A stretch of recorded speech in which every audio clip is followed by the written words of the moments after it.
thought I would call back and make a video on how to not be lazy, because I used to be the most laziest human being, and don't get it twisted, I am actually still fighting with that syndrome, whatever you want to call it. Laziness is a disease, guys.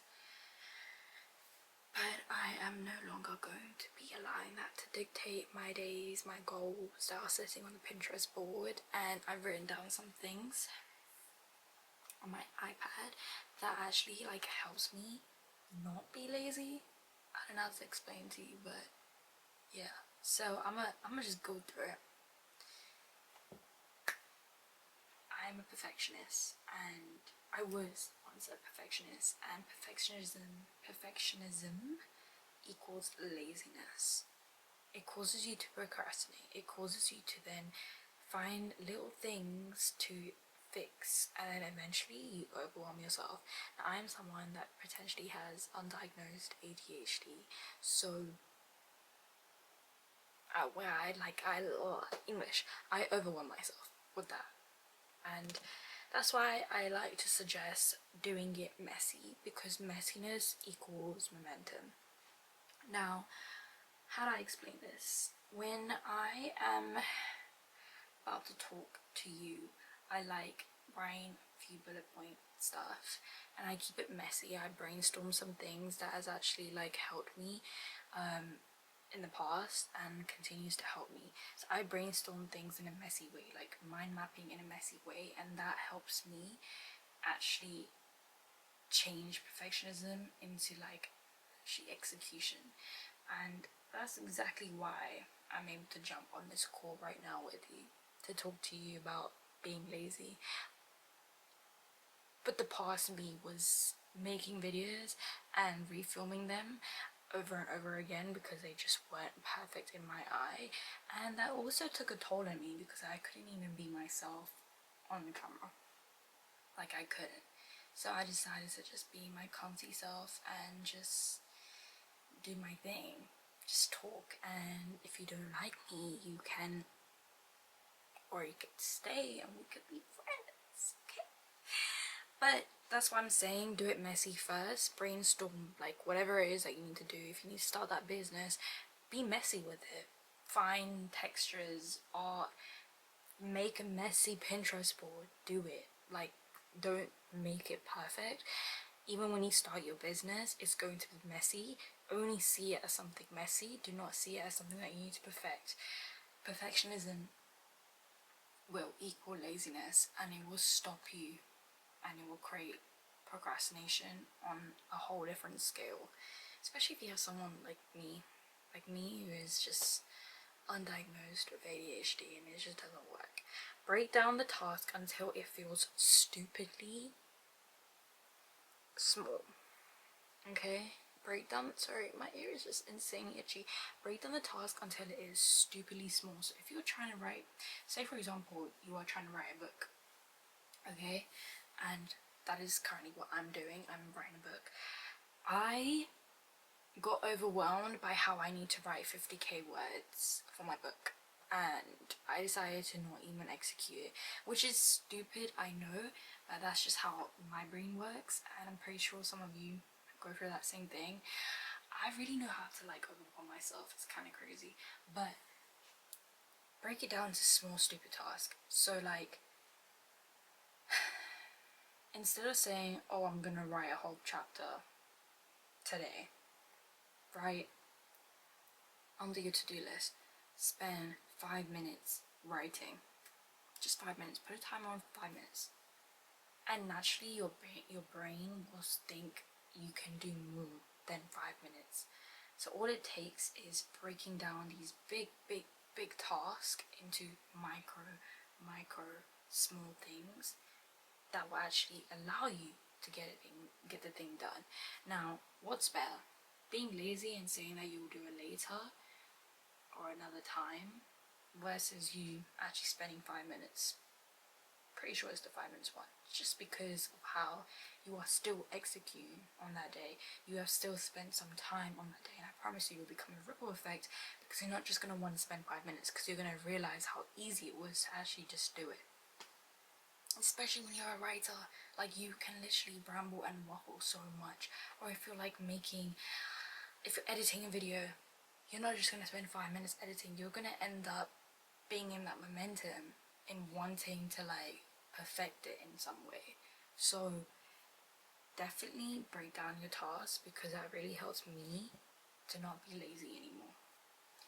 You let your bad days affect you too much that you don't even let your good days affect you enough. Do I really need to repeat myself there? There are so many times where we let our bad days, where we've had an argument with someone, or we are going through the worst thing in our 9 to 5 jobs that we don't even want to be in, and we haven't even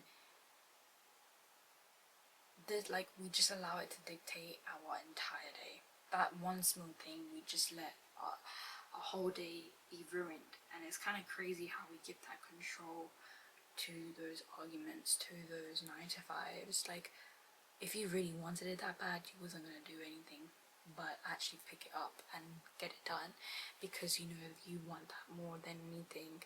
Like, we can't allow it to affect our entire day. We can't allow it to dictate our entire day, our entire existence, if you think about it, because what you do today will determine how tomorrow will be.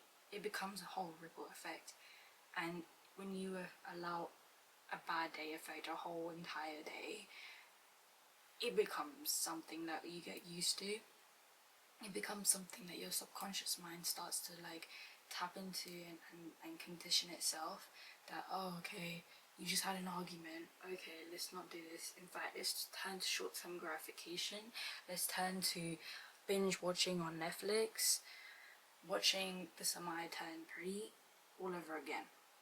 That's what our mind chooses to do when we start to allow our emotions, our arguments, the small things that have happened ripple across our entire day. So let's not do that, because that actually makes us lazy, and that's something that I had to learn the hard way, something that I had to just condition my mind with. But that also comes with putting obstacles. That's my next point. My next point is putting obstacles between you and your distractions. So if your phone, doom scrolling on TikTok for example, or just staring at your Pinterest board for like every night before you sleep, if that is something that is a distraction for you, put it in a different room. Okay, I even saw this thing where you can like put your phone in a pad, like a locker, for a certain amount of time. Now I think that's just a bit crazy, but I feel like it's worked for some people, and if that's something that you think can work for you, then go ahead, do it. But I don't know if you can still hear me, but I'm tired of standing. If that's something that you think would work for you, then I definitely recommend it. But I must say that, like, for me, like, when I've left my phone on charge in my bedroom and I've done my work in the living room, it really makes a huge difference, because I spend like a whole hour, like, time just gone by without me even thinking about my phone. So I highly recommend just putting those obstacles, just like how life sometimes feels like, oh, there's obstacles being placed for you to reach your goals. Well, why don't you just counter it and put obstacles between you and your distractions? Like, if you need to do that, do it. I think it's very important, because distractions are the main thing that causes us to fall into these bad habits that inhibit us from actually achieving our goals. We don't want that. So really strategically place certain things, even around the house, to block out those distractions. Like, even if that means logging out of Netflix from your TV, from your phone, deleting that app. If that means doing that, do that. That is placing an obstacle between you and distraction. What else did I write? Oh my gosh, this is like something that really helped me, and it's replacing I don't feel like it with I'll do it for 5 minutes. it kind of goes hand in hand with like changing big task into small task. It kind of goes hand in hand with that. But I just wanted to give you a little story about when I used to go to the gym. Not even when I used to go to the gym. This is before I used to go to the gym. I would tell myself, oh, I'm tired. I would be saying that out loud like every single day, to the point where I didn't even realize I was saying it like probably 6 times a day. And guess who was tired? Me. I was feeling tired because I was telling myself I'm tired. Now, yes, you may feel tired, but that doesn't mean you should say it out loud. The minute you feel tired, you should say the opposite. You should tell yourself, I am energized, I'm awake, I'm ready for the day, I'm gonna drink my matcha, I'm gonna take myself to the gym because I know that's best for me, and no motivation can get me there but my discipline. Like, say things that will actually help you replace your negative things that you say. Just like when you say to yourself, oh, like, I don't feel like doing it today. Like, I don't feel like doing it today. I don't feel like filming a video today. No. Tell yourself you're going to film for 5 minutes. Tell yourself you're going to write for 5 minutes. Tell yourself you're going to work on your business for 5 minutes. All it takes is for you to just give yourself 5 minutes of your time. 5 minutes out of a whole day. You can do that. Let's just not even lie here. You can do that. So don't think that, oh, like you can't do this. I had a delivery come, so I was disturbed. But as I was saying, replace your I don't feel like it with I will do it for 5 minutes. Because I promise you, those 5 minutes are going to turn into like 10, 15, 20, 30. And then you're going to feel so much better that you actually got it done. So just like I said, turn those big tasks into small things, into small mini tasks that you can actually do. And I promise you, you'll see a whole difference. Now, this one's very important that I'm gonna just like end this conversation with, and I think it's very important because it holds you accountable. And not only does it hold you accountable, but actually, let me rephrase this. When you hold yourself accountable, that's the best thing you can ever do, because that is the first step into growing into the best version of yourself, because you are actually acknowledging what's at fault, you are dissecting what's at fault, you are redoing the systems, you're recreating your systems by dissecting what the issue of the problem is to begin with. So that is calling out what laziness is protecting you from. Is calling out what laziness is protecting you from. Is it failure? Is it rejection? Is that fear worth controlling you? And that is something that you need to ask yourself. So like, for example, I decided to view life really differently, and it's like a bit, but I was like to myself, if I was to suddenly find out I have XYZ and I'm gonna die in 1 year, what exactly do I want to achieve? What do I want to achieve in this lifetime of mine?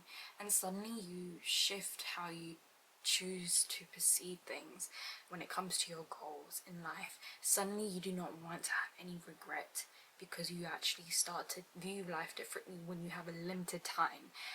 And that's how we know that us humans, we just take things for granted. And that's just not something I want you to go through, but one day you just regret everything that you once wanted to do, but now you just feel like you're too old for it. There is no such thing as being too old for something, but the earlier you start, the better it is, because it allows you to be ahead, and the earlier you start, the more ahead you are. So that's how I choose to perceive things. That is obviously subjective, but I just think it's changing your mentality in how you perceive life will allow you to be more grateful for things, and will allow you to actually pursue things that you want to pursue in this lifetime of yours. But really, it just starts from what are you actually like protecting yourself from, because more time it's fear that we're just gonna fail, and you have nothing to fear when it comes to pursuing your goals. It's better that you actually pursue your stuff than actually live in that constant fear, because you are owing it to yourself, your loved ones, and your younger version. like you owe it. And fear is just going to eat you alive. It's gonna eat your full potential. It's gonna stop you from reaching this best version of yourself. And in this lifetime of yours, do you not want to live as your best version? Do you not want to constantly evolve and grow? Because that is what life is all about. So do not live in fear. Do not allow fear to control you. Do not allow it to consume you, because it will take you in places that you do not want to experience. Just like the limbo. Just like how depression and anxiety is. Like, it's gonna take you to places like that, and we don't want that. I don't want that for you.